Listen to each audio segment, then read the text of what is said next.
Hello guys, welcome to my channel AK fashion world. ಈ product ನಾನು buy ಮಾಡಿರುವಂಥದ್ದು ಮೀಶೋದಿಂದ. ಇದು ಒಂದು ಸೆಟ್ ಪೀಸ್, ಕುರ್ತಿ ಮತ್ತು ಪ್ಯಾಂಟ್ ಪೀಸ್ ಇದೆ ಇದರಲ್ಲಿ. ದುಪ್ಪಟ್ಟ ಇಲ್ಲ. ಸೊ ಬನ್ನಿ ನೋಡುವ ಹೇಗಿದೆ ಅಂತೇಳಿ ಪ್ರಾಡಕ್ಟ್. ಸೊ ನನಗೆ ಈ ಪ್ರಾಡಕ್ಟ್ನ ಕಲರ್ ತುಂಬ ಇಷ್ಟ ಆಯಿತು, ಕಲರ್ ಚೆನ್ನಾಗಿತ್ತು. ಬಟ್ ಈ ಪ್ರಾಡಕ್ಟ್ನ ಕ್ವಾಲಿಟಿ ನನಗೆ ಅಷ್ಟು ಇಷ್ಟ ಆಗಲಿಲ್ಲ. ಬಿಕಾಸ್ ಇದು ತುಂಬ ತೆಳುವಾಗಿದೆ, ಅಂದರೆ ಟಾಪ್ ಪೀಸ್ ಇದರದ್ದು, ಕುರ್ತಿ ಪೀಸ್. ಸೊ ದ್ಯಾಟ್ ನಾನು ಇದಕ್ಕೆ ಲೈನಿಂಗ್ ಫ್ಯಾಬ್ರಿಕ್ ಉಪಯೋಗಿಸಿ ಸ್ಟಿಚ್ ಮಾಡ್ತಿದ್ದೇನೆ. ಸೊ ಈ ವಿಡಿಯೋದಲ್ಲಿ ಯಾವ ರೀತಿ ಲೈನಿಂಗ್ ಫ್ಯಾಬ್ರಿಕ್ ಉಪಯೋಗಿಸಿ ಈಸಿಯಾಗಿ ನೆಕ್ ಡಿಸೈನ್ ಮಾಡೋದು ಅಂತ ತಿಳಿಸಿಕೊಡ್ತಾ ಇದ್ದೇನೆ. ಸೊ ಇದು ನಾನು ತೆಗೊಂಡಿರುವಂಥ ಮೇನ್ ಫ್ಯಾಬ್ರಿಕ್, ಹಾಗೆ ಇದು ಲೈನಿಂಗ್ ಫ್ಯಾಬ್ರಿಕ್. ಸೊ ಫಸ್ಟಿಗೆ ನಾವು ಲೈನಿಂಗ್ ಫ್ಯಾಬ್ರಿಕ್ಕಿನಲ್ಲಿ ಮಾರ್ಕ್ ಮಾಡಬೇಕು. ಸೊ ನಾನೀಗ ಮಾರ್ಕ್ ಮಾಡ್ತಾ ಇದ್ದೇನೆ. ಆಮೇಲೆ ಮಾರ್ಕ್ ಮಾಡಿದ್ದನ್ನು ಕಟ್ ಮಾಡಿದ ಮೇಲೆ ಆ ಕಟ್ ಮಾಡಿದ ಪೀಸನ್ನು ಮೇನ್ ಫ್ಯಾಬ್ರಿಕ್ಕಿನ ಮೇಲೆ ಇಟ್ಟು ಕಟ್ ಮಾಡಬೇಕು. ಆಗ ಕರೆಕ್ಟಾಗಿ ಕಟ್ಟಿಂಗ್ ಬರ್ತದೆ. ಸೊ ಈಗ ನಂದು ಕಟ್ಟಿಂಗ್ ಎಲ್ಲ ಆಯಿತು. ಇನ್ನು ನೆಕ್ ಡಿಸೈನ್ ಸ್ಟಾರ್ಟ್ ಮಾಡುವ. ಸೊ ಫಸ್ಟಿಗೆ ನಾವು ಮೇನ್ ಫ್ಯಾಬ್ರಿಕ್ಕಿನ ಕರೆಕ್ಟ್ ಸೈಡನ್ನು ಮೇಲ್ಭಾಗಕ್ಕೆ ಇಡಬೇಕು, ಹಾಗೆ ರಾಂಗ್ ಸೈಡನ್ನು ಅಡಿಭಾಗಕ್ಕೆ ಇಡಬೇಕು. ಸೊ ಈಗ ಮೇನ್ ಫ್ಯಾಬ್ರಿಕ್ಕಿನ ಕರೆಕ್ಟ್ ಸೈಡ್ ಮೇಲ್ಭಾಗದಲ್ಲಿದೆ, ಅದರ ಮೇಲೆ ಲೈನ್ ಫ್ಯಾಬ್ರಿಕನ್ನು ಈ ಥರ ಇಡಬೇಕು. ಇನ್ನು ನೆಕ್ಕಲ್ಲಿ ಸ್ಟಿಚ್ ಮಾಡಬೇಕು. ಬಿಗಿನರ್ಸ್ ಆಗಿದ್ದರೆ ಸ್ಟಿಚ್ ಮಾಡಲಿಕ್ಕೆ ಕಷ್ಟ ಆಗ್ತದೆ. ಸೊ ದ್ಯಾಟ್ ನಾವು ಒಂದು ಕಾಲು ಇಂಚು, ಅಂದರೆ ನೆಕ್ಕಿನ ಸುತ್ತ ಕಾಲು ಇಂಚು ಮಾರ್ಕ್ ಮಾಡ್ತಾ ಬರಬೇಕು.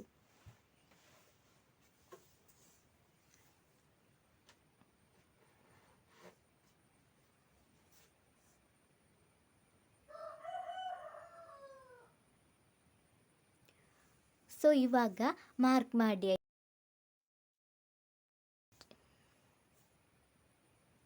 ಅದನ್ನು ಸ್ವಲ್ಪ ಡಾರ್ಕ್ ಮಾಡ್ತಾ ಇದ್ದೇನೆ, ಯಾಕಂದರೆ ಅದು ಸ್ಟಿಚ್ ಮಾಡಲಿಕ್ಕೆ ಈಸಿ ಆಗ್ತದೆ.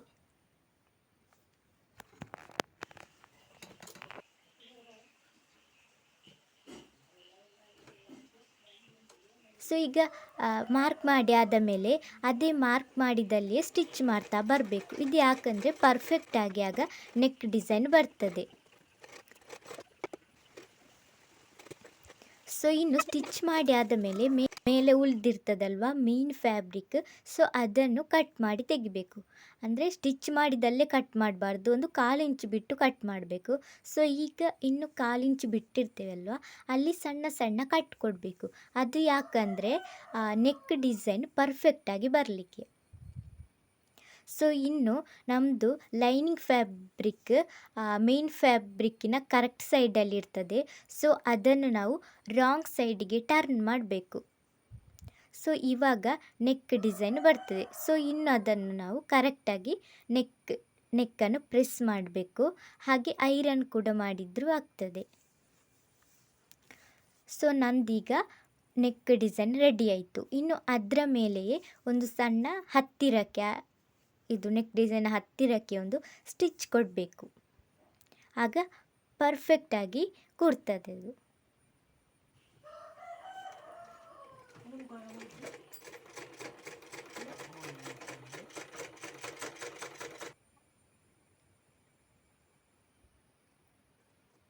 ಸೊ ಇವಾಗ ನೆಕ್ ಡಿಸೈನ್ ಕಂಪ್ಲೀಟ್ ಆಯಿತು.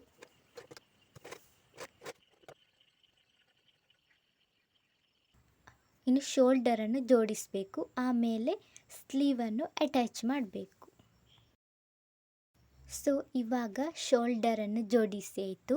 ಇನ್ನು ಸ್ಲೀವನ್ನು ಅಟ್ಯಾಚ್ ಮಾಡೋದು. ಇನ್ನು ಸ್ಲೀವಿನ ತುದಿ ಭಾಗವನ್ನು ಈ ರೀತಿ ಮಡಚಬೇಕು. ಮಡಚಿ ಒಂದು ಸ್ಟಿಚ್ ಹಾಕಬೇಕು.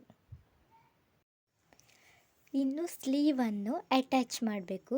ಸೊ ಫಸ್ಟಿಗೆ ಒಂದು ಸೈಡಿಗೆ ಸ್ಟಿಚ್ ಮಾಡಿ ಆಮೇಲೆ ಇನ್ನೊಂದು ಸೈಡಿಗೆ ಸ್ಟಿಚ್ ಮಾಡಬೇಕು. ಸೊ ಈ ರೀತಿ ಸ್ಟಿಚ್ ಮಾಡೋದರಿಂದ ಪರ್ಫೆಕ್ಟಾಗಿ ಸ್ಲೀವು ಅಟ್ಯಾಚ್ ಮಾಡಿದಾಗ ಆಗ್ತದೆ. ಸೊ ಈಗ ಸ್ಲೀವೆಲ್ಲ ಅಟ್ಯಾಚ್ ಮಾಡಿ ಆದ ಮೇಲೆ ಈ ರೀತಿ ಬಂದಿದೆ. ಸೊ ಇನ್ನು ನೆಕ್ಸ್ಟ್ ಫಿಟ್ಟಿಂಗ್ ಕೊಡಬೇಕು, ಆಮೇಲೆ ಸೈಡ್ ಸ್ಲಿಟ್ಟನ್ನು ಸ್ಟಿಚ್ ಮಾಡೋದು.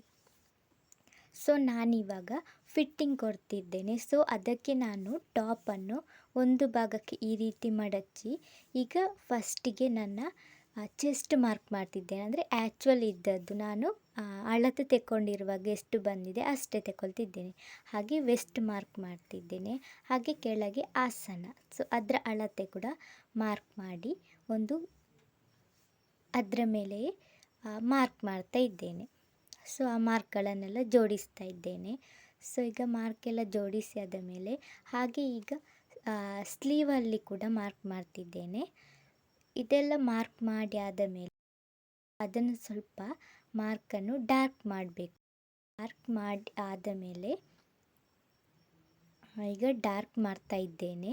ಸೊ ಡಾರ್ಕ್ ಮಾಡಿ ಆದ ಮೇಲೆ ಈಚೆ ಸೈಡಿಗೆ ಹೀಗೆ ತಂದು ಅದನ್ನು ಪ್ರೆಸ್ ಮಾಡುವಾಗ ಎರಡು ಕಡೆ ಕೂಡ ಸೇಮ್ ಫಿಟ್ಟಿಂಗ್ ಬರ್ತದೆ. ಸೊ ಇಲ್ಲಿ ಸಹ ಒಂದು ಅದನ್ನು ದಪ್ಪಕ್ಕೆ ಮಾರ್ಕ್ ಮಾಡ್ತಾ ಇದ್ದೇನೆ.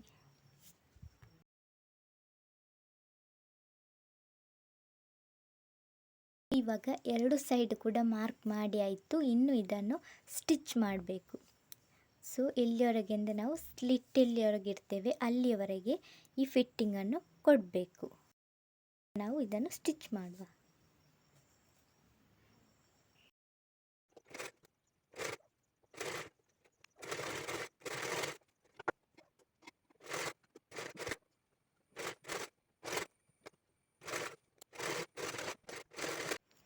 ಸೊ ಇವಾಗ ಫಿಟ್ಟಿಂಗ್ ಆಯಿತು. ಇನ್ನು ಸೈಡ್ ಸ್ಲಿಟ್ಟನ್ನು ಸ್ಟಿಚ್ ಮಾಡಬೇಕು. ಸೊ ಇವಾಗ ನಾನು ಸೈಡ್ ಸ್ಲಿಟ್ಟನ್ನು ಸ್ಟಿಚ್ ಮಾಡ್ತಾ ಇದ್ದೇನೆ. ಸೊ ಇದರದ್ದು ಡೀಟೇಲಾಗಿ ಏನು ವಿಡಿಯೋ ಮಾಡಲಿಲ್ಲ. ಈಗ ಸ್ಟಿಚ್ಚಿಂಗ್ ಕಂಪ್ಲೀಟ್ ಆಗ್ತಾ ಬಂತು.